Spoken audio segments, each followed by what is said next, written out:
Msimu wa 2016 2017 wananchi Yanga walitoa ubingwa wa ligi kuu Tanzania bara, lakini kwenye msimamo wa mwisho wa ligi hiyo wao Simba wote walimaliza wakiwa na pointi 68.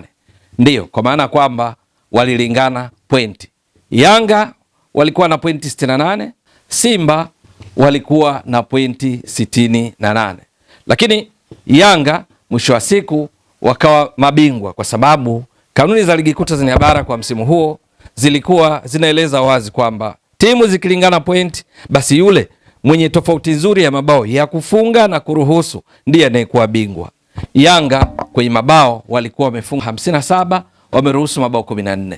Simba kwenye mabao walikuwa wamefunga 50, wameruhusu mabao 17. Kwa hiyo ukiangalia vizuri hapa utaona goal difference ambayo tunazungumzia, GD Yanga walikuwa vizuri zaidi kuliko Simba. Kwa hiyo Yanga wakatoa ubingwa.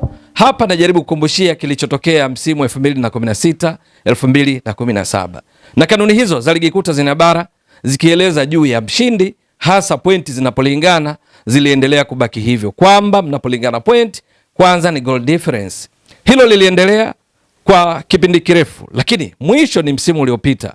Kanuni za ligi kuu Tanzania bara msimu huu ziko tofauti, na zenyewe zinapatikana katika sura ya 3 ya kanuni za ligi kuu Tanzania bara kwa msimu huu wa 2025 2026. Sura hii ya 3 inazungumzia kuhusu ligi.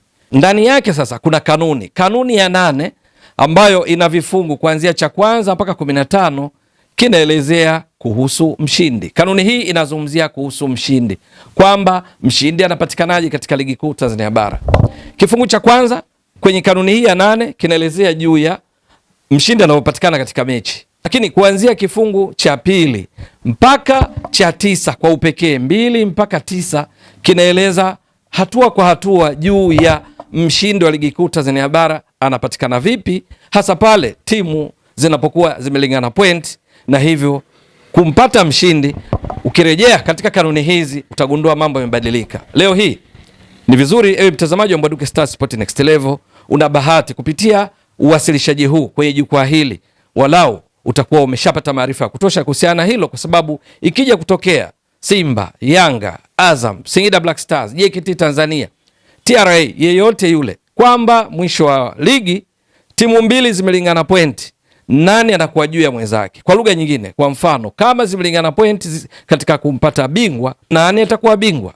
Au katika nafasi kwa mfano ya 10 na ya 11, nani awe wa 10, nani awe wa 11 endapo timu zimelingana point? Au wa pili na wa tatu, nani awe wa pili, nani awe wa tatu kama timu zimelingana point? Tunakumbuka vizuri msimu wa 2023-2024 Simba Azam walilingana point wote katika ligi point 69, lakini Azam wakawa wa pili kwa sababu tofauti ya mabao ya kufunga na kuruhusu walikuwa vizuri zaidi. Kwa hiyo Azam ikawa ya pili, Simba ya tatu. Simba ikawakilisha nchi katika kombe la shirikisho barani Afrika, Azam wakashiriki ligi ya mabingwa barani Afrika. Lakini kwenye kanuni zinazoongoza msimu huu 2025-26 hilo alipo tena, kwa sababu kwenye kanuni hizi sasa zinafafanua endapo timu zimelingana point, jambo la kwanza linaloangaliwa ni kama vile ambavyo wafuatiliaji wa kanuni za CAF wanafahamu vizuri, ambayo sasa hiki ni kanuni hii ya 8 kinaanza kufafanua juu ya mshindi anaopatikana pindi timu zikilingana point. La kwanza ni head to head, kwamba mlipokutana nyinyi nani alikuwa na matokeo mazuri zaidi. Ikumbukwe katika ligi kuu Tanzania bara kuna mechi mbili, moja unacheza nyumbani, nyingine unacheza ugenini dhidi ya mpinzani mmoja. Sasa mlipokutana nyinyi wawili, nani alikuwa na matokeo mazuri zaidi? Head to head ndiyo itakayoamua nani awe bingwa kama mmelingana point pale juu, au nani awe wa pili na nani awe wa tatu, au kwa nafasi yoyote ile pindi timu zaidi ya moja zinapolingana point. Hilo la kwanza. Lakini ikitokea kwamba mlipokutana matokeo yenu yalikuwa hayatoi mshindi, kwa mfano mechi ya mzunguko wa kwanza timu A imeifunga timu B mabao 2-0, halafu mzunguko wa pili timu B imeifunga A mabao 2-0.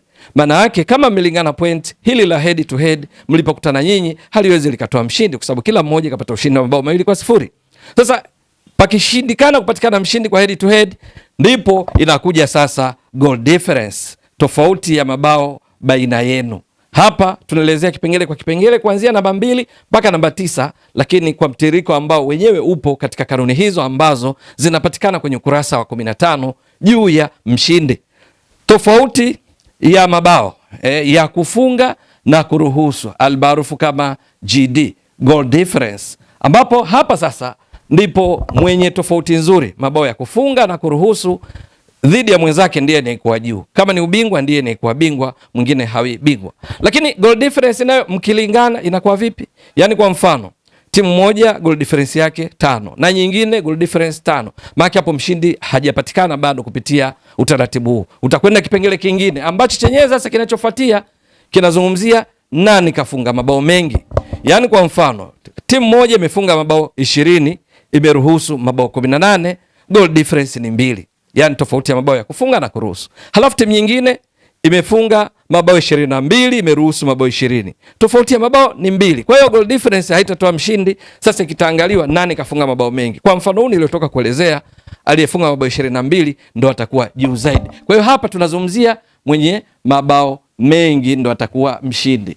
Lakini kama pia mmelingana juu ya idadi ya mabao ya kufunga, kinachofuatia nani karuhusu mabao machache. Nayo ikishindwa kupata mshindi, kinachofuata sasa ni kuangalia nani kashinda mechi nyingi ugenini, nani kashinda mechi nyingi za ugenini, ndio kitakachofuata. Lakini nazo kama zimelingana, je, kitakachofuata sasa baada ya hapo ni rekodi za nidhamu, kwamba timu ipi yenye nidhamu bora zaidi.